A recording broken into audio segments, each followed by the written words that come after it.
여러분들의 진정한 소원이 정말 예수를 더욱 사랑하는 그런 마음으로 충만하기를 주의 이름으로 축복합니다. 유대인의 격언 가운데 이런 말이 있습니다. 이 세상에서 가장 현명한 사람이 누구냐? 모든 사람들에게 배우는 사람입니다.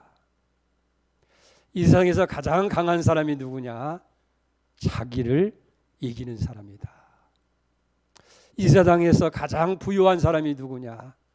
자기가 가진 것에 대해서 감사하는 사람이다. 이 세상에서 가장 행복한 사람이 누구냐? 무엇인가 기다림이 있는 사람이다. 그렇게 말하고 있는 것을 보게 됩니다. 정말 무엇인가를 기다리고 있다고 하는 것은 우리 인간에게만 주신 하나님의 놀라운 축복인 줄 믿습니다. 개와 돼지와 같은 그런 짐승들에게는 이 기다림이라는 것이 없어요. 사람이라고 하는 것은 무엇이든지 간에 어떤 형태로든지 기다림이라고 하는 것이기 때문에 매일의 삶을 유지해 가게 되는 거예요. 만약 오늘 또 내일 또 우리에게 기다림이 없다고 한다면 그런 삶처럼 암담하고 절망스러운 삶이 어디 있겠느냐 하는 겁니다. 그러나 기다림 속에 사는 사람은 비록 현실의 삶이 힘들고 암담할지라도 보다 나은 미래가 있다고 하는 그 기다림 때문에 현실을 얼마든지 극복하고 우리가 이겨나갈 수 있게 되어질 줄로 믿습니다. 오늘은 대림절이 시작되는 주일이에요. 대림절은 예수님께서 이 땅에 오심을 기다리는 절기입니다. 성탄절 4주 전부터 대강절이 시작되어져요. 근데 이 대림절이 해마다 변경되는 이유가 있어요. 대림절이 어떻게 결정이 되냐면 11월 30일 마지막 날에서 가장 가까운 주일이 대림절이 되어지는 거예요. 그렇기 때문에 11월 달이 될 수도 있고 12월 초순이 되어질 수도 있게 되어집니다. 그리고 이 대림절이 되어지면 교회의 색깔이 바뀌어요. 바로 이 자주색으로 바뀌게 되는데, 자주색이라고 하는 것은 바로 예수님께서 왕 되심을 상징하는 그런 내용이에요. 그리고 이 대림절이 교회력의 시작이 됩니다. 세상 일반 달력은 1월 1일 정월 초로부터 새로운 한 해가 시작되지만은 교회의 달력은 이 대림절에서부터 교회의 새해가 시작이 되어지는 거예요. 그러니까 오늘 신앙인에게 있어서 새해는 이 대림절부터 시작되어진다고 보면 되겠어요. 그리고 대림절이 되면 이 촛불을 4개를 꼽게 되어져요. 그래서 첫 주일에 하나, 두 번째 주일에 2개, 세 번째 주일에 3개, 네 번째 주일에 4개의 촛불이 켜지면 그 주간에 성탄절이 오게 되어 있게 되어집니다. 이 촛불은 이 어두운 세상을 밝히는 빛으로 오신 예수님의 모습을 상징하게 되어집니다. 그렇기 때문에 이 대림절은 우리 모두가 다 이 땅에 다시 오시는 예수님을 우리가 다 기다리고 그분을 맞이하기 위해서 준비하는 그런 절기가 되어지는 줄 믿습니다. 금년에도 여러분들이 주님 오심을 사모하면서 또 준비해서 아기 예수로 오시는 예수님을 맞이하는 그런 축복이 있기를 주의 이름으로 축복을 드립니다. 오늘 여기 12절 말씀에 보면 보라 내가 속히 오리라고 하는 말씀이 있어요. 이 속히 오리라고 하는 말씀은 요한계시록 전체의 그런 그 주제가 되어지는 말씀이에요. 이 요한계시록은 당시 아시아에서 박해를 받는 성도들을 위해서 쓰여진 책이에요. 믿음의 주 또 온전케 하시는 예수를 바라보면서 그가 다시 오심을 기다리는 이 기다림이야말로 박해를 받고 있던 당시 이 그리스도인들에게 있어서 큰 소망이 됩니다. 그리고 모든 그런 고난을 이겨낼 수 있는 능력의 원천이 되어지는 거예요. 그리고 요한계시록은 이런 주님 다시 오시는 것을 재림을 분명히 하기 위해서 묵시문학의 형태로 기록되어 있는 책인 것을 우리가 알게 되어집니다. 그리고 내가 속히 오리라고 하는 이 말씀은 이 오늘에 와서도 주님을 바라보면서 신앙생활하고 있는 모든 그리스도인들에게 다시 오시는 주님의 그 재림 신앙을 일깨우는 말씀이 되어지는 거예요. 그렇기 때문에 우리 믿는 성도들에게 있어서 다시 오시는 주님에 대한 이 재림 신앙을 갖지를 못한다고 한다면 참 신앙이라고 할 수가 없어요. 왜 그러냐고 하면 재림 신앙을 포기한 것은 예수님에 대한 사랑에 대한 포기고, 이 재림 신앙을 갖지 못한다고 하는 것은 주님을 통해서 이루어지는 하나님 나라를 포기하는 것과 같기 때문에 그런 거예요.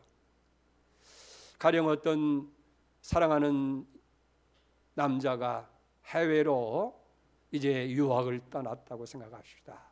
그리고 학문을 다 이루기 위해서는 오랜 시간이 걸리게 되어지고, 그것이 점점 더 길어지고 늦어진다 할지라도 그가 모든 학문을 마치고 다시 오겠다고 하는 그 약속, 그걸 믿는 이 여인에게 있어서는 그의 모든 삶이 어디에 맞추겠어요? 오늘이나 내일이나. 사랑하는 그 사람이 모든 것을 마치고 돌아오는 그날을 바라보면서 거기에 삶의 초점을 맞추어서 그 삶을 이루어가게 될 줄로 믿습니다. 그러나 그런 기다림이 지치게 되어져서, 그리고 또 주변의 여러 가지 강력한 반대나 또 박해로 인해서 기다림을 포기했다고 한다면 뭐예요? 그 사랑하는 사람에 대한 포기예요. 그리고 더 이상 기다리지 못한다고 하는 것은 멀리 떨어져 있는 그 사람에 대한 믿음과 사랑을 포기한 것이 될 수밖에 없다 하는 거예요. 그렇기 때문에 우리 그리스도인들에게 있어서 주님 다시 오심을 기다리는 이 재림에 대한 신앙이야말로 신앙의 가장 기본적인 요소가 되어진다 하는 거예요. 그리고 곧 오시겠다고 하시는 주님의 이 약속은 성경 전체에 흐르고 있어요. 우리 복음서의 중심적인 메시지도 바로 하나님 나라가 임한다고 하는 그런 뜻인 줄 믿습니다. 보세요. 예수님의 첫 메시지, 첫 음성도 마가복음 1장 15절에 보면 이르시되 때가 찼고 하나님 나라가 가까웠으니 회개하고 복음을 믿어라 하는 거예요. 여러분, 초대교회 성도들에게 있어서 주님 다시 오신다고 하는 이 재림의 신앙이야말로 모든 박해와 고난을 능히 이길 수 있는 원동력이 된 것을 보게 되어요. 당신의 이 재림의 신앙이 없더라고 한다면 아마 그 박해를 이겨낼 수 없을 거예요. 아마 오늘과 좀 다를 거예요. 저들은 이 철저히 믿었기 때문에, 그래, 아무리 힘들고 어렵지만은 지금만 참자, 오늘만 참자, 이 순간만 참으면 주님 다시 오실 것이고 주님 오셔서 우리의 모든 문제를 해결해 줄 것이라고 하는 이 다시 오신다고 하는 그 약속에 대한 믿음이 그 모든 고난과 어려움들을 다 이겨낸 것을 볼 수 있게 되어집니다. 그래서 심지어는 어떤 사람들은 너무 그것이 극단적이 되어져서 일도 하지 아니하고 오직 주님 오시기만을 고대하는 그런 사람도 있어요. 그런 사람에 대해서 사도 바울은 디모데후서 3장 10절에 그렇게 책망을 하잖아요. 우리가 너희와 함께 있을 때 너희에게 명하기를 누구든지 일하기 싫거든 먹지도 말라. 자, 그런데 곧 오실 줄 알았던 예수님께서 점점 오신다고 약속한 그 시간이 지연되는 거예요. 그리고 박해는 더 심해지게 될 때에 그 재림의 신앙이 점점 약화되잖아요.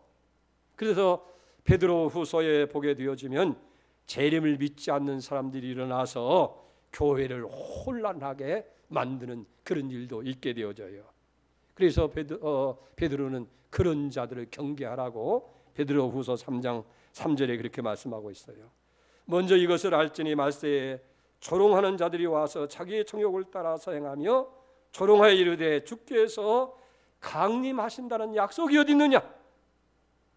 조상들이 전후부터 만물이 처음 창조될 때와 같이 그냥 있다. 세상 변한 거 있느냐? 죽은 자들이 살아왔느냐? 그 약속이 없다고 그렇게 하는 거예요. 그래서 점점 재림의 신앙이 약화될 때에 베드로는 그런 사람들에서 다시 권면하는 말씀이 베드로후서 3장 8절이에요. 사랑하는 자들아, 주께서는 하루가 1000년 같고 1000년이 하루 같다는 이 한 가지를 잊지 말라. 주의 약속은 어떤 이들에게 더디다고 생각하는 것 같이 더딘 것이 아니다. 오직 주님께서는 너희를 대하여 오래 참으사 아무도 멸망하지 아니하고 다 회개하게 이르기를 원한다. 1000년이 하루 같고 하루가 1000년 같이 더딘 것이 아니고, 더딘 이유는 모든 사람들이 다 구원받기 위해서 주님께서 기다리고 계시다 하는 것을 잊지 말라고 얘기하는 것을 봅니다. 그런데 이런 재림의 신앙은 그 시대상에 따라서 더 강화되기도 하고 때로는 약화되기도 했던 것을 보게 되어집니다. 가령 어렵고 힘들 때는 이 재림의 신앙이 더 강력하게 일어나고, 또 시대가 안정되고 사람이 살기가 좀 편해지게 되어지면 이 재림의 신앙이 어려워져요. 그럼 우리가 주님 고대가라고 하는 찬송이 있어요. 손양원 목사님이 지으신 것인데, 일제시대의 그 어려운 때와 6.25 전쟁과 같은 그 고통의 시기의 때에 정말 많은 사람들이 이 주님의 재림을 고대했어요. 그래서 그 재림과 고대가 1절을 보면 낮에나 밤에나 눈물 머금고 내 주님 오시기만 고대합니다. 가실 때 다시 오시마 약속하신 예수님 오 주여 언제나 오시렵니까? 3절에 보면 먼 하늘 이상한 구름만 떠도 행여나 내 주님 오시는가 하고 머리 들고 멀리 멀리 바라보는 마음 오 주여 언제나 오시렵니까? 우리 어렸을 때는 이 고대가 많이 불렀어요. 그런데 지금은 시대가 안정이 되고 삶이 윤택해지고 편해져서 그런지 모르지만은 주님 찬찬히 오십시오 하고 그렇게 하는 것 같아요. 사실 그랬어요. 그렇게 어려울 때는 먼 하늘에 이상한 구름만 떠도 우리 주님 오시는가 하고 멀리 멀리 바라보는 마음 오 주여 언제나 오시렵니까? 어서 오시어서 우리를 위로해 주시고 우리와 함께 하시고 우리의 삶을 인도하여 주십시오. 또 하나는 이 역사적으로 보면 이 재림의 신앙의 운동들이 이단으로 규정될 때도 있었어요. 그 이유가 있습니다. 그 이유에 몇 가지가 있는데, 첫째는 보면 이 재림 신앙에 너무 심취하다 보니까 정상적인 생활을 멀리하고 금욕적인 생활에 빠지는 거예요. 그러니까 세상적인 거 다 속되고 오직 신령한 것만을 추구하다 보니까 정상적인 생활이 유지가 되지 아니하고, 또 어떤 사람들은 이 재림 신앙을 가지고 있는 사람들이 집단을 이루어 가지고 자기들만 모여서 공동체 생활을 하게 되면서 사회에 혼란을 일으키게 되는 거예요. 세 번째 이유는 뭐냐면 주님이 오신다는 날짜를 구체적으로 예언을 하게 되는 거예요. 여러분 우리나라에서도 한때 그런 혼란이 왔잖아요. 1992년 10월에 예수님이 오신다. 그것도 한국 땅에 오신다. 그래갖고 다미선교회 이장님 목사 사건이 있었잖아요. 그래서 얼마나 혼란이 맞다 틀리다. 그래서 교회 안에 혼란이 일어났어요. 여러분 이렇게 하다 보니까 정말 우리의 신앙의 근본이 재림의 신앙인데 이런 잘못된 극단주의나 또 어떤 그런 편파적인 것, 잘못된 것 때문에 다시 오신다고 하는 이 주님 종말에 대한 메시지, 또 재림의 신앙에 대한 메시지를 하는 것이 이게 금기사항처럼 된 거예요. 여러분 가만히 지금 뭐 텔레비전이나 라디오를 보더라도 설교 메시지가 홍수를 이루고 있는데 재림에 대한 설교를 하는 걸 여러분 들어봤어요? 아마 듣기가 어려웠을 거예요. 사실은 우리의 신앙이 정말 언제 온전한 신앙이냐면 이 재림의 신앙이 온전해질 때는 거예요. 정말 주님 오시기를 기대하고 소망하는 가운데에 우리 삶이 더 영적으로 바뀌게 되고 더 믿음으로 세워진다는 거예요. 그런데 이런 것이 다 극단적인 이단으로 흘러가고 잘못된 것처럼 취급되어지니까 혹시 그런 오해를 받을까 봐 와서 강단에서 재림의 신앙에 대해서 외치는 것들이 이렇게 어렵게 되는 그런 경우도 있는 것을 보게 됩니다. 어찌 보면 이것도 하나의 사탄의 역사가 아닌가 그렇게 생각도 해보게 됩니다. 그러나 여러분 중요한 것은 주님이 오시는 목적이에요. 왜 주님께서 다시 오시느냐 그 말이에요. 그것은 바로 주님이 오셔서 이 땅 위에 하나님 나라를 다시 일으키는, 다시 말하면 하나님의 통치가 이 땅 위에 이루어지는 것이 주님의 재림의 목적이에요. 그래서 우리가 오신 재림의 신앙을 갖는다고 하는 것은 주님이 오시면 내 문제만 해결되는 것이 아니라 정말 하나님 나라가 이 땅에 이루어지고 하나님의 통치가 우리의 삶과 이 땅에 이루어지기를 우리가 기대해서 이 재림 신앙을 갖게 되는 것이라는 거예요. 일찍이 예수님께서도 요한복음 6장 33절에 이렇게 63절에 이렇게 말씀하잖아요. 살리는 것은 영이니 육은 무익하니라. 내가 너에게 이른 말은 영이요 생명이라. 또 27절에 보면 썩을 양식을 위하여 일하지 말고 영생이 있도록 양식을 위하여 하라. 이 양식은 인자가 너에게 주리니 인자는 아버지 하나님께서 인치신 자니라. 그렇기 때문에 재림신앙을 가지고 있는 성도들에게 있어 중요한 것은 뭐냐 하면 육의 세계를 영의 세계로, 육신의 양식을 영적인 양식으로 바꾸는 삶을 우리가 살아가야 된다는 거예요. 그러니까 우리가 이 세상 속에 영적인 것을 불어넣기 위해서 일해야 할 사명이 바로 재림신앙을 가지고 있는 우리 그리스도인들에게 주어졌다 하는 거예요. 그것은 과학뿐만 아니라 정치, 경제, 문화, 교육 모든 영역 속에 영적 생명을 불어넣는 일, 이것이 바로 재림신앙을 가지고 있는 그리스도인들의 사명이다. 그러니까 우리가 정말 진정한 재림신앙을 가지고 있다고 한다고 하면 오늘 정치, 경제, 사회 모든 이 문화 속에 정말 하나님 나라가 임할 수 있도록 썩을 양식으로 해서 살아가는 것이 아니라 영생할 수 있는 양식으로 해서 살아갈 수 있도록 그렇게 만들어간다는 거예요. 그래서 과학이 하나님 나라를 실현을 위해서 봉사하고 정치와 경제가 종말 신앙을 가지고 정치를 하고 기업 활동을 할 수 있도록 그렇게 기도하고 힘쓰는 일들이 우리 성도들의 과제예요. 사명이 되어진다는 얘기예요. 여러분 만약 예수님께서 이 땅에 오셔서 하나님 나라를 선포하고 십자가에서 죽으시고 부활하셔서 승천하시고 다시 오시겠다고 하는 이 약속을 하지 않았다고 한다면 오늘 교회가 어떻게 되겠느냐는 얘기예요. 다시 말하면 재림신앙이 없는 교회의 모습이 어떻게 되겠느냐는 얘기예요. 물론 우리가 예수님이 주시는 메시지를 통해서 교회가 당신은 부흥될 수 있었는지 모르지만은 2000년이라고 하는 긴 시간이 흘러가면서 세상은 많이 발전했어요. 지식은 극대화되어집니다. 그럴 때에 교회는 형편없는 그런 집단으로 전락해버리고 말았을 거예요. 왜 그렇습니까? 우리가 믿고 있는 이 진리에 대한 확신을 우리가 가질 수 없기 때문에 그런 거예요. 발전하는 지식에 비해서 2000년 전에 선포된 진리로 그냥 끝나고 만다고 한다면 그걸 오늘날 과학과 이 문명과 지식 속에서 그대로 받아들이기가 쉽지가 않다는 거예요.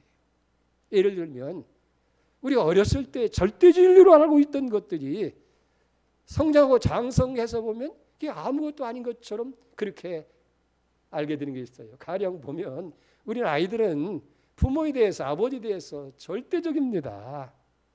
아버지가 뭐 슈퍼맨이고 모든 걸 다 해결할 줄로 그렇게 알기 때문에 아버지만 계시면 다 해결된다 생각을 했는데, 이게 자라서 초등학교를 졸업하고 중학교 가고 고등학교 가고 그러다 보면 아버지도 별 수 없네, 못하는 게 더 많네, 우리 아버지 왜 이렇게 무능할까.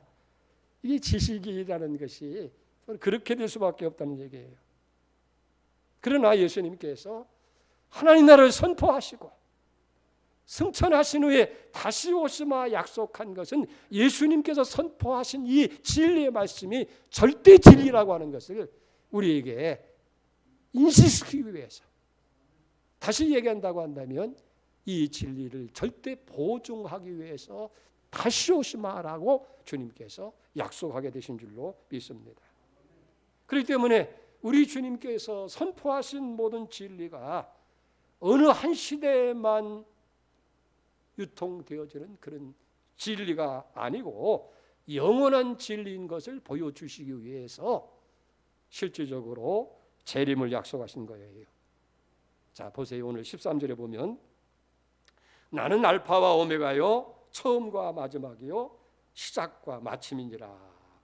그러니까 예수님은 처음과 마지막이 되신다 하는 말씀이에요. 그 예수님의 선포는 처음부터 진리였어요. 그리고 끝까지 진리라는 거예요. 시대에 따라서 이렇게 변하고 이렇게 변하는 그런 진리가 아니라 처음부터 끝까지 나는 알파와 오메가고 처음과 마침이고 그 모든 것이 절대 진리인 것을 증명하시기 위해서 주님은 내가 다시 오신다. 사랑하는 성도 여러분, 지금도 이 재림의 신앙이 강조돼야 할 때인 줄로 그렇게 믿습니다. 가만히 보세요. 헛된 소망이 우리 속에 불어넣은 정치, 경제, 이 과학이 얼마나 허구하고 그것이 거짓되어지고 오류가 많으냐 하는 것들이 이제 우리에게 드러나 보이고 있지 않습니까? 자, 그럼에도 불구하고 사람들이 다른 것에 대해서 소망을 가질 수 없고 기대할 수가 없으니까 속는 줄 알면서도 정치에 기대를 겁니다. 속는 줄 알면서도 경제에 희망을 걸게 되어지고, 그것이 잘못된 줄 알면서도 과학이 발전하면 이 과학 발전에 기대를 거는 거예요. 그러나 재림 신앙은 뭐예요?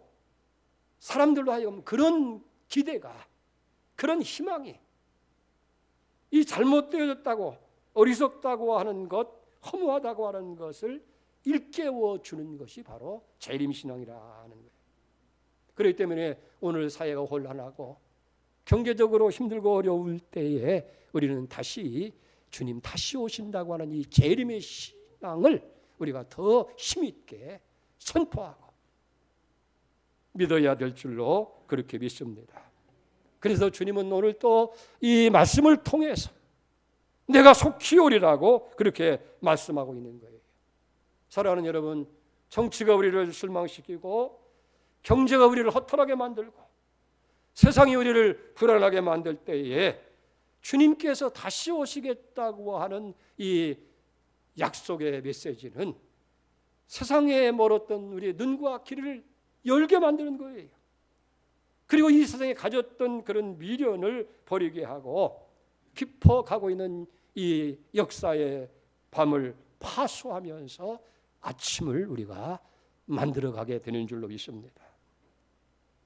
구약 하박국 선지자는 시대가 암울하고 절망스러울 때에 이렇게 그가 고백하고 노래하잖아요.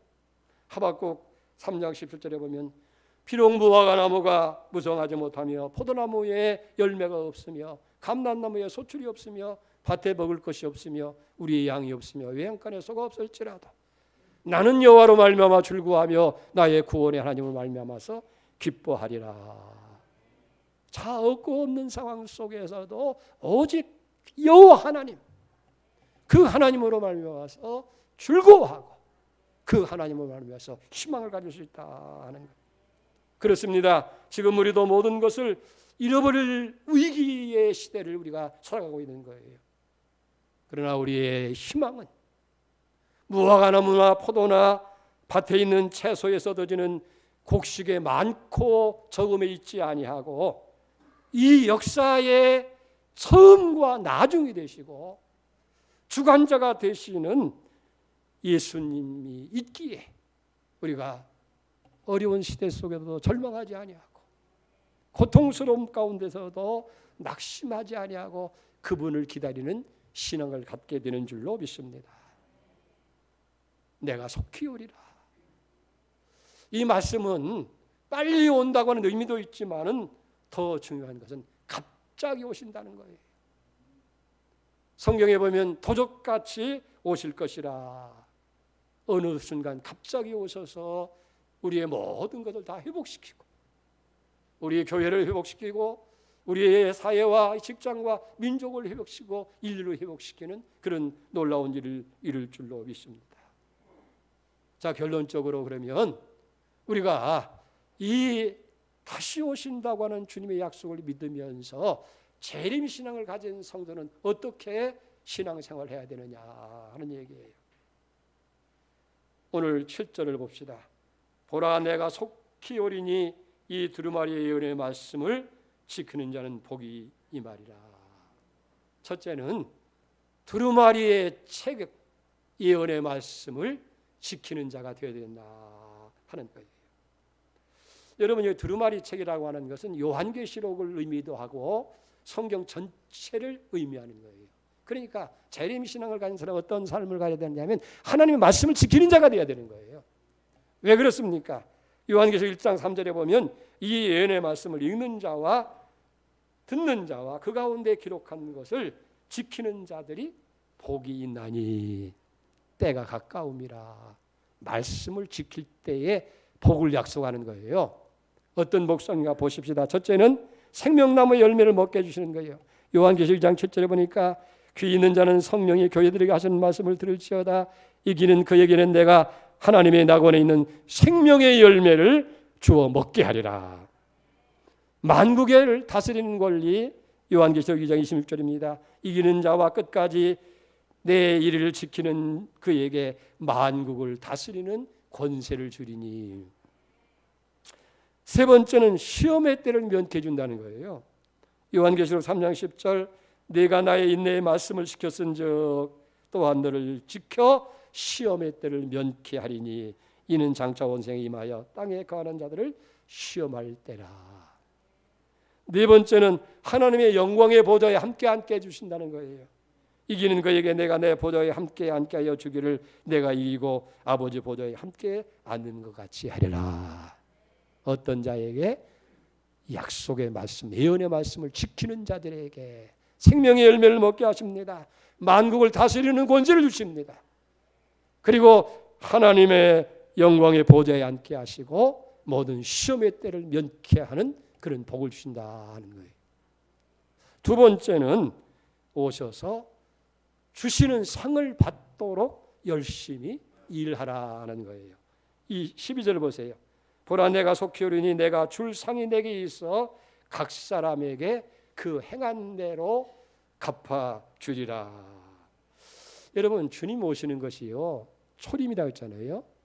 2000년 전에 오신 것을 초림이라고 할 때는 그때는 우리를 구원하시기 위해서 구원과 영생을 주시기 위해서 오셨고 이제 다시 오시는 주님은 재림, 두 번째 오시는 걸 재림이라고 하잖아요. 재림은 우리에게 상 주시기 위해서 오신다 하는 거예요.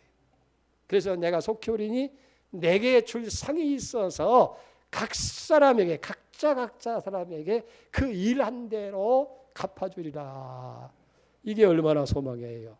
여러분, 세상의 값은요 그 대우가 불확실해요. 불안전해요. 죽도록 쓰고 있는데도 대가가 별 없어서 낙심도 해요.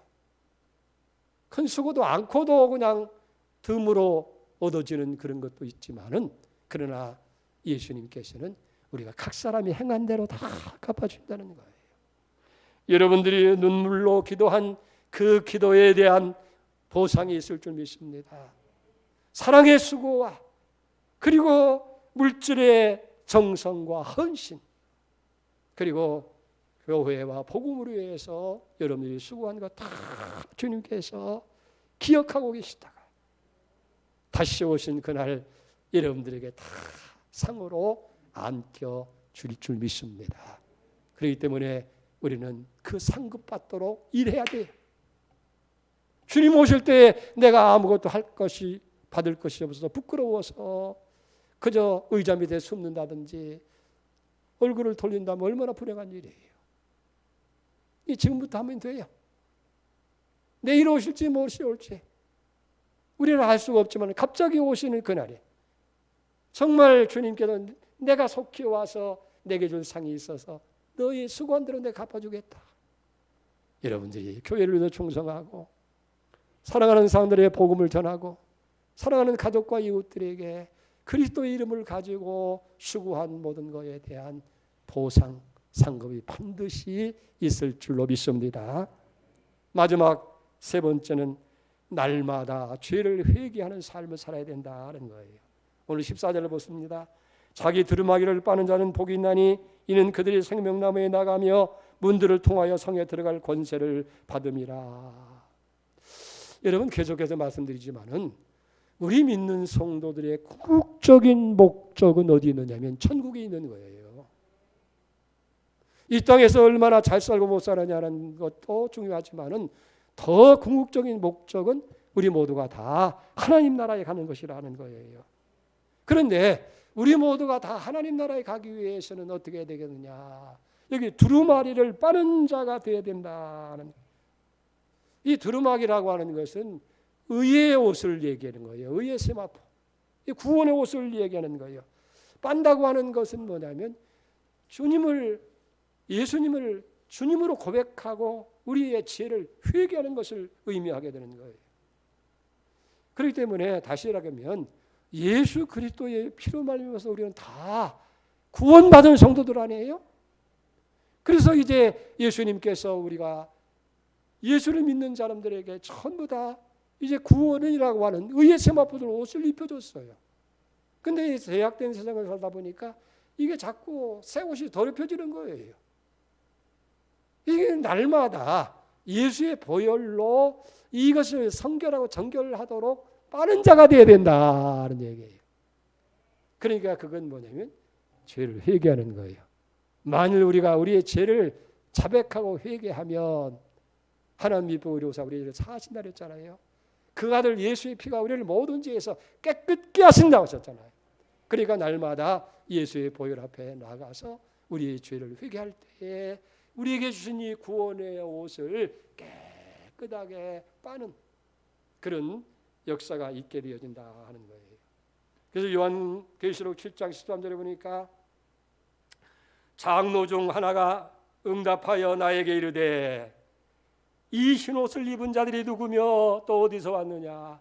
내가 말하기를 내가 주여 당신이 하시나이다 하니 그가 나에게 이르되 이는 큰 환난에서 나온 자들인데, 그 다음에 중요한 말에서 어린 양의 피에 그 옷을 씻어 희게 하였느니라. 이게 날마다 여러분들이 보혈을 의지하며 내 죄의 보혈은 정하고 정하다.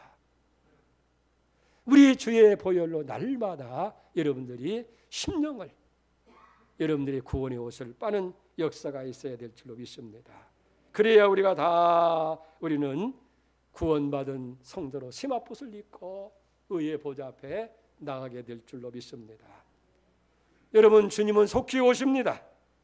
이 땅의 모든 것을 회복시키고 완성시키기 위해서 오시는 거예요.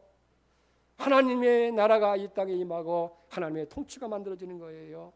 이 대림절 절기에 다시 오시겠다는 이 약속을 굳게 믿고 여러분 재림의 신앙으로 여러분들의 대림의 대망의 삶을 살아가는 은혜가 있기를 주의 이름으로 축복합니다. 아멘. 성도의 가장 기본은 재림의 신앙이에요. 세상 것이 좋고 세상의 일에 너무 몰두해서 다시 오신다고 하는 일이 있다고 한다면 그게 참 신앙이라고 볼 수가 없다고 말이에요. 여러분 당장 눈앞에 있는 세상 것도 중요하지만은 그러나 우리 그리스도인에게서 무엇보다 중요한 것은 주님 언제 오시렵니까? 먼 하늘에 이상한 구름만 떠도 행여나 주님 오시는가 하고 멀리 멀리 바라보는 마음, 주님 언제 오시렵니까? 이런 기다림으로 가득 채워 있을 때에 우리는 진정한 신앙이 돼서 말씀을 지키는 자가 되고 오셔서 주시는 상을 받기 위해서 일하는 자가 되어지고 그 주님을 영접하기 위해서 심화포옷이 더럽혀지지 않도록 날마다 깨끗게 하는 그런 은혜가 있게 될 줄 믿습니다. 이게 재림신앙의 핵심이에요. 이게 대림절, 여러분 첫 주일에 우리에게 주시는 메시지인 줄 믿습니다. 그 은혜가 다 여러분의 있기를 주의 이름으로 축복합니다. 하나님 아버지, 내가 속히 오리라. 주여, 우리는 믿습니다. 만약 주님께서 이 땅에 오셨다가 하나님 나라를 선포하고 또 십자가에 통해서 구원의 문제를 해결하고 영원한 승천했다 할지라도 다시 오신다고 하자면 그 메시지가, 그 진리가 헛될 수밖에 없지만 그러나 그걸 보증하기 위해서 주님은 다시 오신다고 말씀하셨고 우리는 다시 오시는 주님 위한 재림신앙으로 무장함으로 말미암아서 말씀을 지키는 자가 되고 오신 주님으로부터 보상을 받는 일하는 자가 되어지고 주님을 영접하기 위해서 세마포 두루마기를 빠는 진정한 성도가 될 줄 믿습니다. 이 재림신앙으로 다시 무장하는 저희들 되게 해 주시옵소서. 예수님의 이름으로 간절히 기도 올려옵나이다. 아멘.